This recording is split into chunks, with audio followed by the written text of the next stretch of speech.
All right, so I'm gonna go ahead, have your shirt lifted, and I'm gonna go ahead, it's okay, you can leave it like that.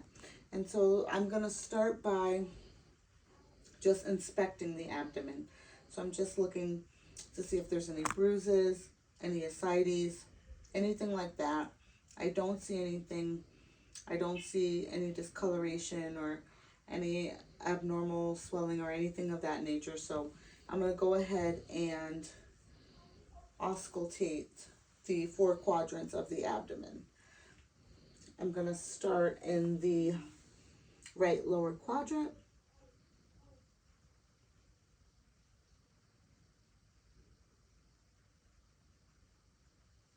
I'm going to listen. In each quadrant, it would be until I heard 5 to 15 vowel sounds. If I didn't hear that, I would listen in each quadrant for 5 minutes.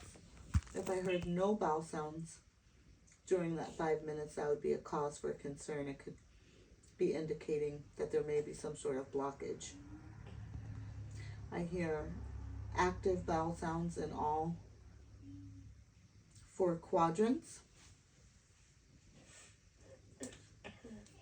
And so I'm going to go ahead, now that I've listened to each quadrant, I'm going to do a light palpation. So I'm just checking to see, do you have any pain here? No. Any pain here? No. Any pain here? No. Any pain here? No. Okay. I do want to just ask, when was your last bowel movement? Yesterday. And the last time you urinated? Today, any blood or any pink or anything in the urination? No. No, okay. Any constipation or anything like that? No. No? Okay. All right. So we've gone ahead and listened to the abdomen. Also, while I'm here, I'm going to go ahead and just take a look at your legs. And I just want to take a look at them, see if there's any signs of swelling. I'm going to go ahead and check for edema. While I'm here, I'm going to check for a popliteal pulse. I'm just going to hold that up. Kind of press hard. And I do feel that there. I'm going to have you go ahead and push against there. I'm going to go ahead and check for a posterior tibialis pulse. Going to check for a dorsalis pedis pulse. Try to feel. Also going to check the capillary refill there. So I do see that you have good perfusion. I'm going to lift this up. Any pain here? Any pain with that? No? Okay, great. I'm going to go ahead and look at the other side as well. And I'm also looking for hair distribution as well. Also no signs of any edema. That's what I'm looking for. Any skin tears or any pressure ulcers. I'm going to check the popliteal pulse on this side as well. And the posterior tibialis, the dorsalis pedis pulses, also the capillary refill. Have you go ahead and push against there, and then go ahead and pull your feet up. There we go. I'm gonna go ahead and do a range of motion. Any pain with that? Any pain with that? Okay, great. So I can go ahead and pull that back down. Great. Any questions so far? No. Okay. And I would have also had the bed brought up to appropriate working height, waist height, which is safe for me to not be doing so much excessive bending over as well. While I did do already the capillary refill, I also checked to see if there were any signs of clubbing. I didn't see any signs of clubbing. And both capillary refills were under 2 seconds, which shows that there's appropriate perfusion going on. At this point, I just want to, I want to go ahead and take a look at the posterior. Let me just grab this here.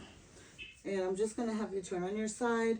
I'm going to take a peek at the back side. I'm looking at the back for skin, seeing if there's any pressure ulcers. And while I have you there, I'm going to go ahead and listen to the posterior lung sounds. I've also taken a look at the neck, and I'm going to have you take a deep breath for me. Great. Another one. Again.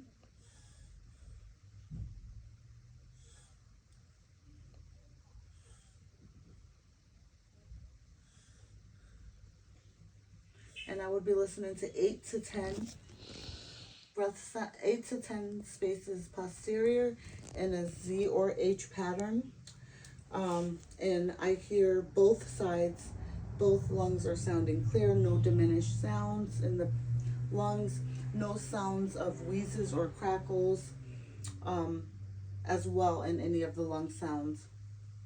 At this point, I will go ahead and perform hand hygiene. I would apply clean gloves, and I would also take a look at the coccyx and sacrum area as well, because those areas can also have pressure ulcers, and we want to make sure that the patient doesn't have any pressure ulcers or sores or skin tears that we don't know about, or maybe they don't know about. So I would apply gloves at that time, take a look at that area, and at that time I would also go ahead and turn the patient back over. If you can turn over for me, you can scoot yourself. There we go. And this is a point where I would also check for the femoral pulses as well. And I would check both sides to make sure that the patient had equal pulses, and they are bounding on both sides. So that is also something positive that we want to see with that. We checked those hand grips and we looked everything over. So did you have any questions about anything that we did today? No. At this point, I would go ahead and remove my gloves, perform hand hygiene, lower the bed back down, make sure the wheels are locked and the bed is in a safe position, make sure the patient has their call light, and that would be the head to toe, the complete head to toe. And you would have your call light in case you needed anything until the provider came in, okay? All right, and you're all set.